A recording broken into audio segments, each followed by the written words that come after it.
It's your boy Jensen. Stop being dirty. Stop eating dirty. Stop being curly. Listen, your journey truly isn't tested until it's tested, right? So, what I mean by that is, it's easy to stay on a diet until your girl who's not on a diet or doesn't care as much as you do for your specific journey, because we're all on our own journeys. Like, I never go around people and be like, oh, because I go to the gym, you should be going to the gym. Or because I live my life this way, you should live your life that way. If I could offer any insight, like, damn, I've done this before and it led to this, and this being not so the greatest result for me, maybe I could offer some guidance or personal experience and knowledge on what you're doing. Maybe not do it that way, only because when I did it that way, it turned out to be a shit show. And even then, maybe it won't be for you. But what I'm saying is, don't force your lifestyle on anybody. But your lifestyle will be tested, because it's not everybody's lifestyle. Not everybody wants to hear that peaceful shit. There be people scrolling through this right now. Not everybody can have so much joy in their life and happiness that they can wear an earring that dangles off their fucking head. It doesn't work like that. So the real journey starts when, yeah, you're not drinking anymore, but can you still go watch the UFC fight where everyone's drunk and avoid a drink? Yeah, you're trying to be faithful in your relationship, but can you be faithful in your relationship if you're around a bunch of single women that's trying to come in between that? You know what I'm saying? I always say, don't let one night ruin something that can be for life. All I'm saying is that most of all, your peace will be protected. But the point of protecting your peace is that it needs to be protected.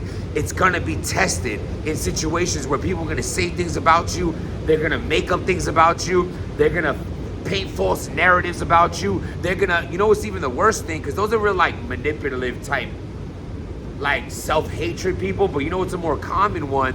With people that even love you, they want to keep you in a space that you were once in. Like I say, my number's still the same, but the person who answers the phone isn't. So I say, Johnjohn, the Don Don.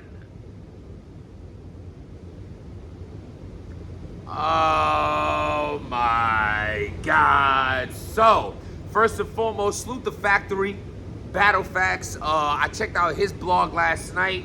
Yo, bro, I swear, I be loving when people go live, man. When he goes live, it's perfect for me. I'll be in the car, and it's just like I can listen through it through the audio. It's not something I really need to, like, look at. Even though, like, you know, a lot of times he's posting certain, like, especially with the Johnjohn receipts and the filthiness of his robbery. Why, Jonathan? Why? I was just talking to Johnjohn, telling him how good he was doing in a swamp battle, and it's good to see him like had such a good showing. You know, me personally, I was feeling Johnjohn's rounds and over swamps in that battle. You know what I mean? People try to kill you for that. Like, it's an opinion, bro. Like, on first watch, or, you know, watching already a bunch of day of battling, or being a fan of one another. This is what comes to just being a fan. Don't drag the other person, but have your own opinion.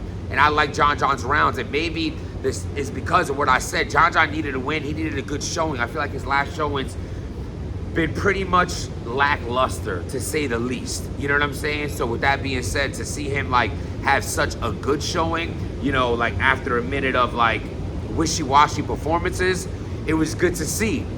Now, with all that being said, it's funny, that always happens. Like, yo, I rock with Johnjohn, salute to Johnjohn. I'm coming over Thanksgiving, Johnjohn, you thieving son of a bitch.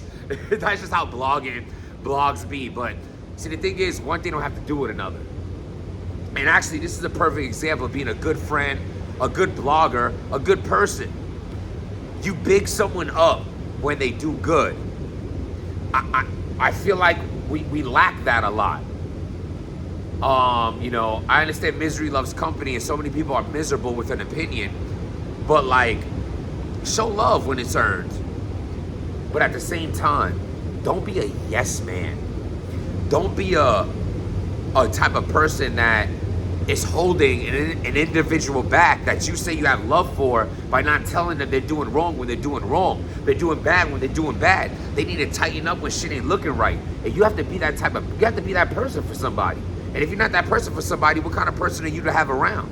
So with that being said, Johnjohn, what in the dirty? So check Battle Facts channel out. He basically had the investors of the Cassidy battle come up, basically say that Johnjohn just ran off on everybody. I mean, Johnjohn robbed the artist. Johnjohn robbed the cameraman. Johnjohn robbed the investors. Johnjohn robbed the fans. Johnjohn robbed the deli. Johnjohn robbed the sneaker store. Johnjohn stole candy from the Mexicans on the train. Johnjohn is taking lollipops out of children's mouths. Johnjohn is taking lunch money. Johnjohn kept the library books. Johnjohn has not returned his Blockbuster VHS. He kept it all. Again, I want to put this out there. This is just what the battlers are saying. Listen, I don't want to do. All I'm saying is, Johnjohn has his side of the story too. But even in that sense, it seems to be debunked. You know what I'm saying? Like they're showing receipts that Johnjohn knew about all the money. Johnjohn knew about shit going on Tubi. Johnjohn's on Twitter saying, how many times do you say fucking Johnjohn? You're forced to say John so much in this because it's Johnjohn. It's like you're forced to say his name twice. So at the end of it, a regular blog, you're literally saying a man's name double. JJDD is out here not looking too good business-wise. And at the end of the day, I mean, there's no excuse for it at all. From the timeline that this investor basically gave, though, it kind of seems like the first person to take any money from anybody was Cassidy. Cassidy's management team claiming that Cassidy claimed that he never received money. When we all know Cassidy been repping Mayhem Music since we've known him outside of Full Surface, and that is his label, his backing, his management team, that clearly the receipts are showing that that management team have received money for Cassidy, and Cassidy said, I didn't get $1. And now the management is telling the investors like, hey, yeah, I got the money, yeah, I gave it to him. And they're like, well, Cassidy said you didn't give it to him, but you work for him, why does he have the money? To be honest, because I feel like listening to Facts Live and everything, I feel like the one thing that was kind of missing from it, not to say that Facts is supposed to say this, but the curiosity of somebody saying, damn, Cassidy robbed everyone too. It looked like Cassidy's business wasn't so good. Cassidy seemed like he was running. That seemed shaky from the jump. Mind you, this is before Cassidy said he wasn't showing up, didn't show up. I mean, he didn't even say he didn't show up. Cassidy no-showed that event, I believe, right? That he ghosted them, they didn't hear from him. Cassidy started that with the whole claim they didn't get his money to begin with. And then now it's turning out to be like Cassidy didn't show up to the event.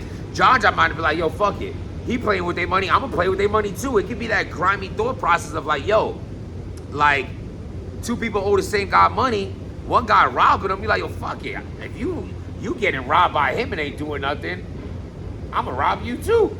It's a dirty way to look at it. It's a dirty way to be, but that might have been the case. Listen, at the end of the day, it seems like Bullpen is over anyway, but it's just a bad way to go out. You know what I'm saying? Not to mention, you know, a big stain of the bad news and Clone coming out there and what they, you know, their whole shit going on. But also, it's like, it sucks that like so many dope things has come from Bullpen. I mean, the legendary round with Briz against Loso comes from there. Tay-Rock's battle, he had a one round on there, right, as well. K-Sean's battle. Like, there was a lot of dope battles that happened on Bullpen. Stars that came out of Bullpen, Loso, Chef Trez, a few names I might be forgetting. And it's like, at the end of the day, like, you know, that was like Spit That Heat 2.5.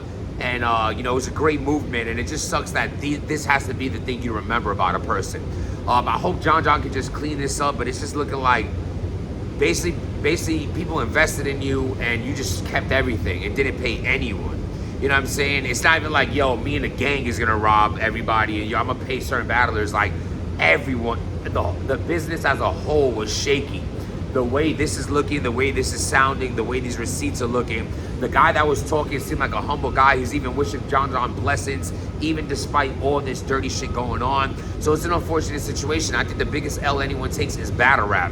Because again, if a person that, say someone's on Battle Facts Live that has a bag for battle rap, and you know, he's in tune with the bloggers and he's in tune with what's going on with the events, and he's seeing that he's being strategic and sitting back and saying, damn, how can I one day fit in an investment in this money, and how can I make battle rap bigger? How can I make my pockets bigger? How can I double up on battle rap? Whatever the case may be. And then you see like, shit, this is what happens when you invest in battle rap.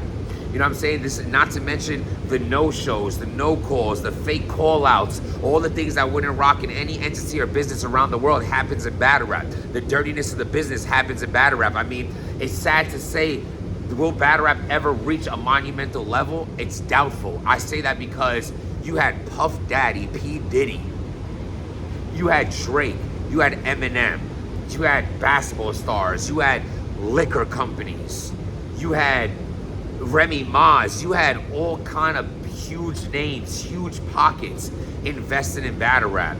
Caffeine. And it seems like at the end of everything I just mentioned, the ball was dropped, and it was because of battle rap. The ball was dropped on battle rap's end. It seems to be this isn't something that is intelligent to invest in. At the end of the day, I hate for that to be the case. I want battle rap to succeed. I wish one day we could be in Madison Square Garden. I hope that everybody continues to make money. Everybody continues to build their career. Everybody continues to build their fame. And most importantly, that everybody gets to showcase a talent that you took from your neighborhood and rapping in schools or wherever you were doing your rapping at, wherever you started at, to now being, you know, in so many words, worldwide. Because anyone on YouTube that can find you, that if your battle's on YouTube, could just click and boom.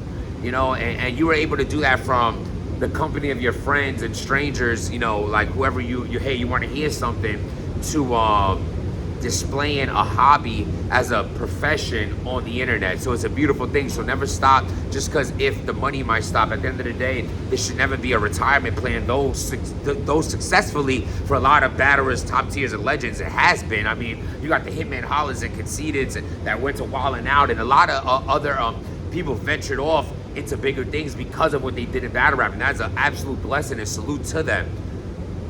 So a lot of things can happen with the opportunity you get, as long as you make opportunities with the opportunities that you have.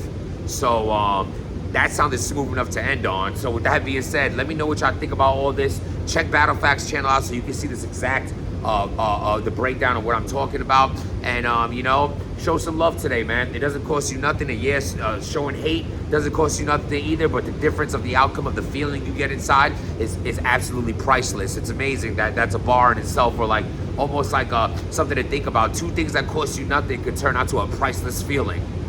That's a beautiful thing, and show some love today, man. No matter what it is, give mom a call, give dad a call, grandma a call, grandpa a call your sister, call your homie. If there's anything you can make amends, go ahead and do it, man. You have nothing to lose and everything to gain. I promise you. Set boundaries in your life that you don't break for nobody, absolute nobody. We ain't breaking boundaries this year, next year, and moving forward. Protect your peace, and if it's not bringing you peace, then peace. Stop being dirty.